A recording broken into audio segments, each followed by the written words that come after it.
Hi, I'm Jason. Hi, I'm Jenny. Welcome to Grace by the Drop. Today we're going to be covering a very great question.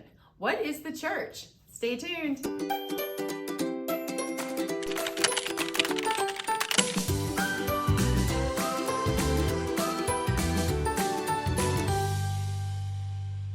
In our last video, we discussed, do I have to go to church to be a Christian? No. And we got a little bit of feedback that we hadn't really clearly defined the church, and we've talked about it in a few videos, but we wanted to make one video to talk about what is the church. Or what can be considered the church. You'll often hear things like, the church is not the building, it's the people. Right.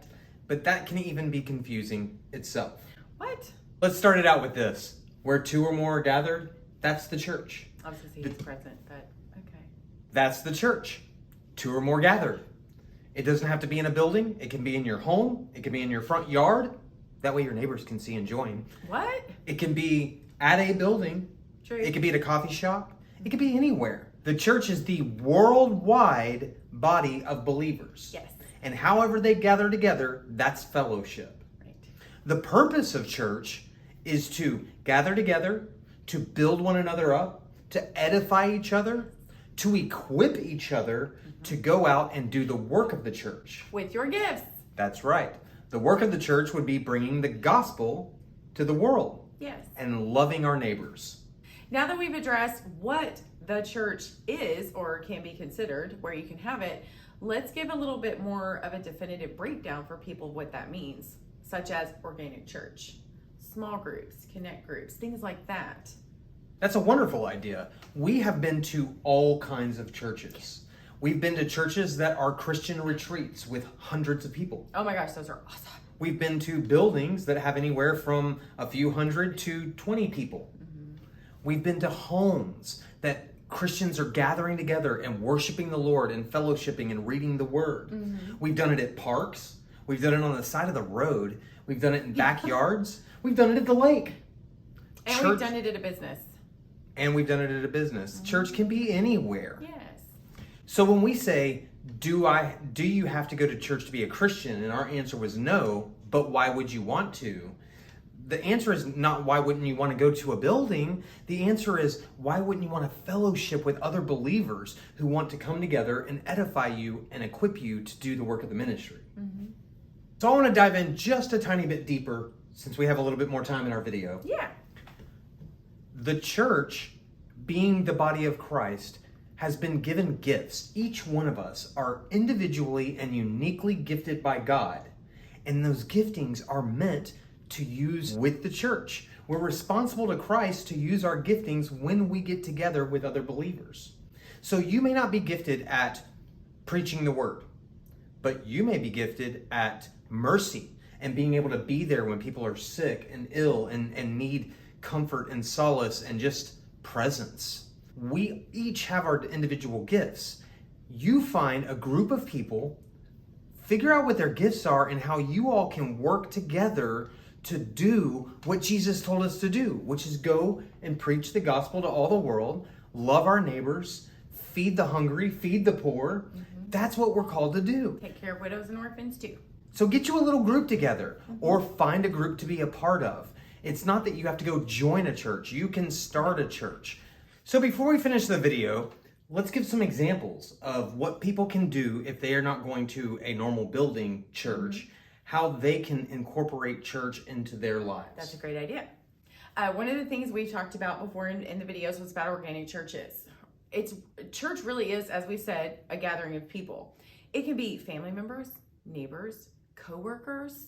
It doesn't matter. Just people in a small, intimate oikos is a church. You can host it in your home, at the park, as we've said, a coffee shop, different places like that. Someone was kind enough to share their story with us that they had been burned by a church and that they do their own personal study and devotions and things like that. Sadly, they were not treated well by the churches they had gone to because their children were special needs. That is a horrible thing to happen, period. I want to address that. It's absolutely awful that that does happen. And it's also people not understanding who God is. God is their creator and designer just like anyone else. They are not to be hidden away. They are not to be kept quiet.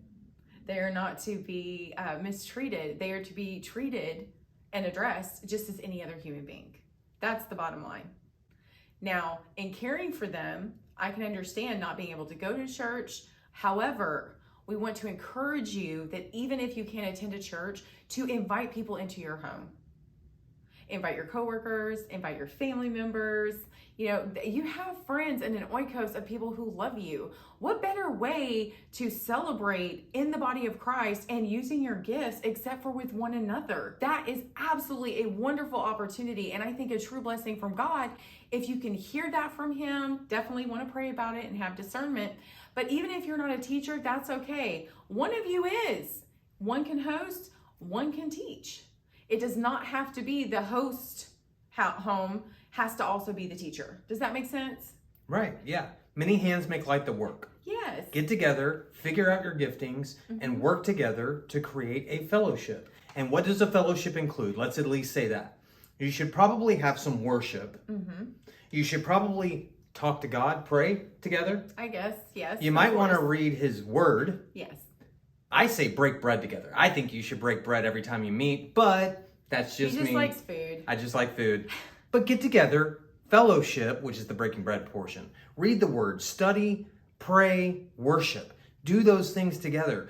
Live life together. Find out what people are struggling with and hold each other accountable. Absolutely. That is a great opportunity. Talk to each other throughout the week. One of the things we have in this family also, we also share with our friends, our text messages. Jason actually is super awesome about this. He sends out a daily prayer to our family and also to our friends. One of the great things about that is we're all praying for one another. And if we're in need, I know all I got to do is pull up that text message and send it out like, hey guys, today I'm really struggling, you know, and I just put that in there and oh my goodness, like the response is overwhelming. And the same thing with them. They feel comfortable in doing that. But that's a great way to stay connected during the week also when you can't be together. But if you do have the opportunity, as we said, please ensure to gather together for the sake of the body, which is also for your sakes. You want to be there for each other. What better way to love each other than to love each other through serving God? My friends, I hope we've made this simple. The church is simply God's people fellowshipping together. And it doesn't matter how that looks.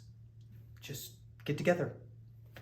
I hope that we've made this encouraging. That way, if you have been burned by churches in the past or things like that, or different circumstances or special needs for your family are needed, then you can still gather at your home with your family and friends.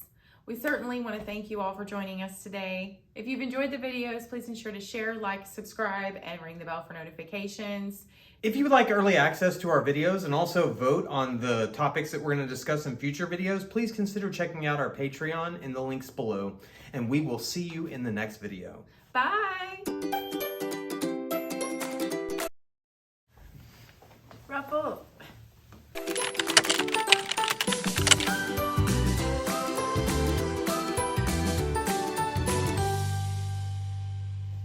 Hi, I'm Jason. I had a funny face.